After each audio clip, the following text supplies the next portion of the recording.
The West has a hidden epidemic that nobody is talking about. It has a rapidly aging population and a rapidly declining birth rate. This is putting enormous negative pressure on Western economies and straining their social safety nets. In this video, we'll take a closer look at the low birth rate crisis in Western countries, from the European Union to Australia to Canada and the United States. What's behind the crisis, and what are some nations doing to address the fertility crisis? Are there any economic advantages or unseen benefits to the crisis? The first thing to understand about population growth and population decline is that it is exponential. Population doesn't go up in a straight line or down in a straight line. It decreases or increases exponentially, curving rapidly upwards or rapidly downwards as the birth rate changes. The falling birth rate across the West has the developed world on the precipice of a massive population nosedive. This exponential decay is only beginning to be noticed and is going to have extremely serious consequences for those living in first world nations. How serious of a crisis are we talking about? In the US, there's been a 20% decline in the birth rate in just the past 15 years. In Greece, there's been a 30% decline in the birth rate in the past 2 decades. In Canada, the birth rate is below the replacement level of 2.1 births per woman and has been going steadily down to less than 1.4, hitting the lowest numbers of births in almost 3 decades in a recent discouraging milestone. The picture gets even darker in Europe, where mass immigration has flooded the shores at the same time as native birth rates have plummeted. In the past 2 decades, the formerly high birth rate European Union has seen a massive fertility rate decline, with 11 of the 27 member states of the European Union having big birth rate drops declines. The highest birth rate is France at 1.8, still well below replacement level, and around the same level as France in Czechia, Iceland, and Romania. Malta is the lowest European nation in terms of birth rate at 1.1 births per woman on average, along with Spain and Italy at 1.2, 1.3 in Portugal and Poland, 1.5 in Germany and Hungary, and the UK and Denmark at 1.6 average. Even the once high birth rate Ireland is now at only 1.7. These are very low numbers, and they're only getting worse in most nations as women have children on average at a later age. What's even more shocking is the percentage of births to foreign-born mothers in many of these nations, with 29% of children born in 2021 in Germany born to foreign-born moms, 23% in France, and rising sharply in other countries as well. North African and Middle Eastern demographics in European countries have much higher birth rates than the native-born populations. In fact, the main cause of population growth in 2022 in the European Union was from a massive entry of Ukrainian immigrants fleeing the war. By the end of this century, Western nations from Australia at 1.7 birth rate to Canada at 1.4 are going to look a lot different. The amount of people in the European Union who are over 80 years old will actually double by 2100, and similar things are going to happen across much of the West, from New Zealand to the United States. What's the cause of the declining birth rates? There are a number of causes. These include the high costs of raising kids in many Western nations, which are struggling with high inflation and soaring prices. In Canada, for example, the average cost of raising a child from birth to 18 years old has gone up $27,000 just since 2015. That brings the average cost of raising a child to 18 and up to around $320,000 in Canada. Then there's rising tuition and housing costs, and you have a real financial headache. Another cause of the worsening birth rate in the West was the pandemic, with surveys showing that many men and women in nations like Canada changed their mind about having kids due to anxiety about the future. 25% of those between 15 to 49 in the 2021 survey said the pandemic had made them plan to have fewer kids or delay having kids. Feminism and socially left-wing beliefs are another big ideological factor, with more women in Western nations preferring to remain independent and focus on career in the prime of their childbearing years. Popular culture often portrays families as oppressive and old-fashioned, pushing an anti-family belief on young people and discouraging dreams of having lots of kids. What are the consequences of this birth rate crisis in the West? The West is getting older and smaller, an upside-down pyramid in which an ever-shrinking amount of younger working people are expected to support a massively growing older and immigrant population. Mass immigration is being touted as a solution by leaders like Justin Trudeau of Canada, who's bringing in 500,000 migrants from all over the world each year. This is directly contributing to Canada's severe housing shortage and affordability crisis. A stunning 80% of Canada's population growth between 2016 to 2021 was from immigration.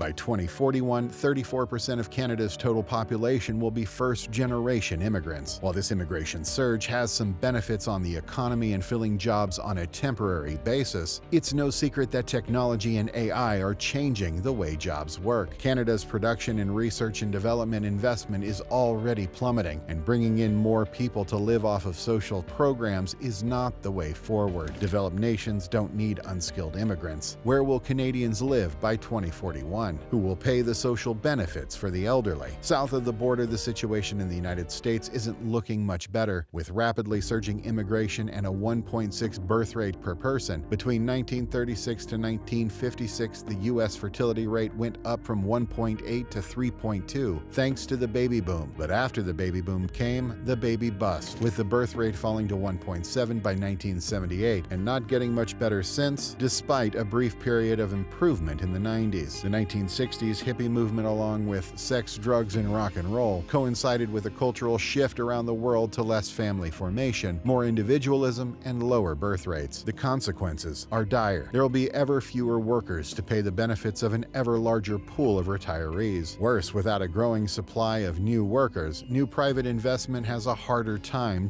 putting out positive real returns. An aging, shrinking population eventually desiccates and destroys a nation, and countries like Canada, the US, and the UK are headed in that direction if they don't shift course soon. Take a look at Japan, where the low birth rate of 1.3 coincides with a high-tech skilled economy. Due to not having a baby boom post-war, Japan had years of no real growth when even the government pumping in money and the central bank lowering rates didn't do much good. As the economy got older and the population shrunk, Japan entered a real crisis. Japan's property bubble that burst by the end of the 1980s, crashing the economy and bringing home the reality of what a low birth rate means. Low value for an economy and low potential. So what can be done? Hiking up government spending on childcare and more support for families is one thing which has been tried, with modest success in nations like Hungary. Providing tax rebates for having children or actual payouts is another policy which has been done in conservative nations like Poland, also with little success. However, the reality is that as economies become bloated by heavy spending and low population growth, they enter a vicious cycle. There is less economic optimism among younger generations and more vulnerability to anti-family propaganda from the mass media and negative political actors. There are sadly plenty of politicians and policymakers who are willing to sell out their own country's future and present mass immigration as a solution in order to win elections in the short term. In reality, however, mass immigration and replacing a native population isn't a solution. While it's true that economies will become more and more high-tech, that's only all the more reason to prioritize a healthy, moderate birth rate in first-world nations, while encouraging policy to humanely educate third-world and developing nations on having smaller families. Nigeria's 5.1 birth rate has fallen from previous highs, but nations like Niger, 6.7, Chad, Congo, Somalia at 6.1, and Mali at 5.8 are typical of the kind of birth rate surge happening in sub-Saharan Africa and other areas of the Middle East and South Asia. Where will all these people go, particularly as older professions like small-scale farming and herding stop being needed due to technological innovation and modern farm machinery? Will these people all just come to Western nations in Europe to get retrained as computer coders? Anybody who believes that should look into purchasing some oceanfront property in Arizona and get back to us. So what's the bottom line? The proportion of people working in Canada and many other Western nations is less than ever before, and that's having a serious strain on production and economic health. It's also putting entitlement programs, healthcare, and optimism for the future under serious strain. While the population of less developed, less education, and more unstable nations soars rapidly, the population of stable, developed nations is falling into a black hole. The world as a whole is overpopulated in terms of resource consumption, with a rapidly growing population currently at 7.8 billion. But to act like this population means that Western nations need to disappear makes no sense at all. Western nations are the centers of innovation and ecological solutions for the future, of high-tech and policy innovation. We simply can't afford to pretend that overly high birth rates in the developing world means overly low birth rates in the developed world don't matter. They do. Who will pay for the society safety nets in Canada, Japan, Germany? Who will design and create the future, raise the families that form form the backbone of a nation. If this low birth rate crisis in the West and overpopulation in the underdeveloped world crisis continues without more awareness and serious government intervention, the bright lights of civilization will soon go out. If you like this video and want to learn more about what's really going on in Canada and other Western countries, check out this video here. And if this video brought value to you today, please consider liking, subscribing, and sharing the video. Thanks for watching.